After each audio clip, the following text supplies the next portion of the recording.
शुक्रवार को मध्य प्रदेश शासन के नगरीय प्रशासन एवं आवास मंत्री तथा बालाघाट लोकसभा क्षेत्र के भाजपा क्लस्टर प्रभारी नियुक्त किए गए कैलाश विजयवर्गीय ने स्थानीय कालीपुतली चौक में पत्रकारों से चाय पर चर्चा की। इस दौरान उन्होंने अनेक विषयों पर अपने विचार साझा किए और पत्रकारों के सवालों के जवाब भी दिए, जबकि उन्होंने स्वयं ही पत्रकारों के लिए चाय भी बनाई। बालाघाट लोकसभा क्षेत्र के भाजपा क्लस्टर प्रभारी एवं नगरीय विकास मंत्री कैलाश विजयवर्गीय ने बताया कि सही मायने में यदि देखा जाए तो 2014 के बाद ही देश ने सही विकास देखा है और 2030 तक भारत विश्व की महाशक्ति के रूप में भी दिखाई देगा। चीन, अमेरिका के बाद तीसरा सशक्त देश भारत ही होगा। इस दिशा में प्रधानमंत्री के नेतृत्व में काम किया जा रहा है और इसके परिणाम भी देखने को मिल रहे हैं। उन्होंने कहा कि देश में आजादी के बाद 2014 के बाद ही ऐसा हुआ है कि 25 करोड़ लोग गरीबी रेखा के ऊपर आकर अपना जीवन यापन कर रहे हैं। रेटिंग एजेंसी चाहे मूडी हो चाहे एडीबी हो, सबका ऐसा मानना है कि हमारे देश की जीडीपी जो आर्थिक ग्रोथ है वो लगातार बढ़ रही है। अगली 3 माही में हम लोग लगभग 8.3 से भी ऊपर जाने वाले हैं। यदि हम दुनिया के विकसित देशों की बात करें, जिसमें अमेरिका, इंग्लैंड, चाइना, इन सब की जीडीपी लगभग 5 से नीचे, हाईएस्ट 5।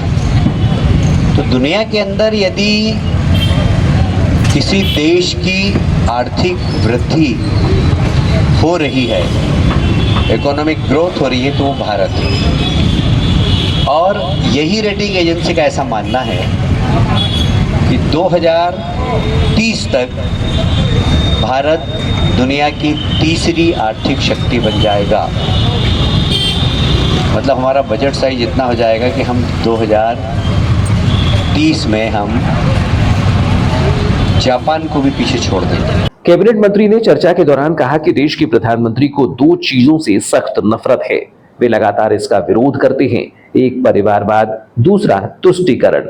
इन दोनों से देश का कभी भी भला नहीं हो सकता है। उन्होंने कहा कि परिवारवाद का सबसे बड़ा उदाहरण बंगाल में देखने को मिल रहा है, जहां की मुख्यमंत्री किसी अपने को आगे लाने के लिए देश के विरोध में है। वहीं तुष्टीकरण का इससे बड़ा उदाहरण क्या होगा कि पूरा देश एक माफिया की मौत को सही मान रहा है, तो पूरा विपक्ष उसकी मौत पर गमगीन हुआ जा रहा है। क्या क्या सावधानी बरतना चाहिए, यदि उसका ध्यान नहीं दे रहे हैं तो इसका मतलब कितनी गैर जवाबदार पार्टी है। और हम इससे खुश नहीं हैं, हम इससे नाखुश हैं कि अगर देश का विपक्ष की ऐसी स्थिति हो कि वह नामांकन फॉर्म ढंग से नहीं भर सके, तो ये इससे तो डेमोक्रेसी कमज़ोर होगी। और हमारा ऐसा मानना है कि विपक्ष इतना समझदार होना चाहिए कि कम से कम अपना चुनावी फॉर्म को तो बहुत अच्छे तरीके से भर सके। चर्चा के दौरान उन्होंने संदेश खाली की घटना और उनके साथ भी संदेश खाली में हुई घटना का भी जिक्र चर्चा के दौरान किया। उन्होंने कहा कि जब वह भाजपा के राष्ट्रीय महामंत्री के पद पर थे तो केंद्रीय नेतृत्व ने उन्हें पश्चिम बंगाल का प्रभारी बनाया था, जिसके तहत वह संदेश खाली गए तो उनके साथ भी वहां पर गंभीर घटना घटित हो चुकी है। वो तो गनीमत ये रही है कि वे अब भी जिंदा हैं, लेकिन इतने सालों बाद भी उन आपराधिक लोगों के विरुद्ध अपराध दर्ज नहीं हो पाया है। इससे ये साफ जाहिर है कि वहां की क्या स्थिति है। संदेश खली के अंदर आपको याद होगा, आप लोगों ने भी शायद टीवी पे दिखाया होगा, ये संदेश खली वही स्थान है जहाँ पर मुझ पर हमला हुआ था और वो हाल सारे टीवी ने दिखाया था। मुझे 2000 लोगों ने घेर लिया था, सब टीवी ने दिखाया था। और उस पर आज तक किसी के ऊपर मुकदमा नहीं हुआ।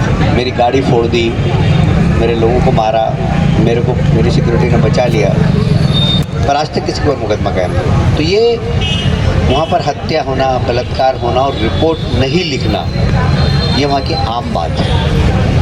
इसलिए अब वो कुछ बोलती है तो कौन जहरीला है, जनता जवाब दे देगी। चाय पर चर्चा कार्यक्रम के दौरान भाजपा नेत्री लता एलकर, भाजपा के स्टार प्रचारक पूर्व कैबिनेट मंत्री गौरीशंकर बिसेन, जिलाध्यक्ष रामकिशोर कावरे, कटंगी विधायक गौरव सिंह पार्थी समेत अन्य पदाधिकारी मौजूद